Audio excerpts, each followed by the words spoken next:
England শেষ বন্ধুরা। আসলে এতদিন আমরা পাকিস্তানের মজা নিচ্ছিলাম, কিন্তু আমরা তাদের মজা নিতে নিতে একদম ভুলে গেছিলাম যারা পাকিস্তান বানিয়েছে তাদের কথা। হ্যাঁ বন্ধুরা, আমি ইংল্যান্ডের টিমের কথাই বলছি। ক্রিকেটের জন্ম ইংল্যান্ডে হয়েছে সেটা তো সবাই জানে, কিন্তু ক্রিকেটের মৃত্যুর কারণও যে ইংল্যান্ড সেটা কেউই বলছে না। আর আপনাদের এও জানিয়ে রাখি যে পাকিস্তানের পরে এবারের চ্যাম্পিয়ন্স ট্রফি থেকে ছিটকে যাওয়া দ্বিতীয় টিম হলো ইংল্যান্ড। ইংল্যান্ডের টিমের সেমিফাইনালে পৌঁছানোর অকাত নেই, কিন্তু তাদের ভাবসাব একেবারে ফাইনাল ম্যাচের টিমের মতো। কিন্তু এসবের মধ্যেই আফগানিস্তান কাল এত সুন্দর খেলা দেখিয়েছে যে আফগান জেলেবি খেয়ে সবার একেবারে মুখ মিষ্টি হয়ে গেছে। 2023-এর বিশ্বকাপেও আফগানিস্তান ইংল্যান্ডকে হারিয়েছিল, আর এবারের চ্যাম্পিয়ন্স ট্রফিতেও আফগানিস্তান ইংল্যান্ডকে হারিয়ে বাড়ি পাঠালো। আসলে কালকের ম্যাচে আফগানিস্তানের টিম প্রথমে টসে জিতে ব্যাটিং করার সিদ্ধান্ত নেয়। তারপর শুরুতেই আফগানিস্তানের অবস্থা খুব খারাপ তো হয়ে যায়, কিন্তু তারপরেও আফগানিস্তান খুব সুন্দর খেলে ইব্রাহিম জাদরানের সেঞ্চুরির সাহায্যে আফগানিস্তান 325 রানে পৌঁছে যায় 50 ওভারে। এর মধ্যে ইব্রাহিম জাদরান একাই 177 রান করে,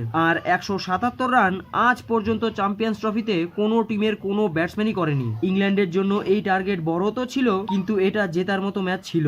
তবে ইংল্যান্ডের ক্রমাগত উইকেট যাওয়ার জন্য ইংল্যান্ড শেষে এই ম্যাচ 8 রানে হেরেই যায়।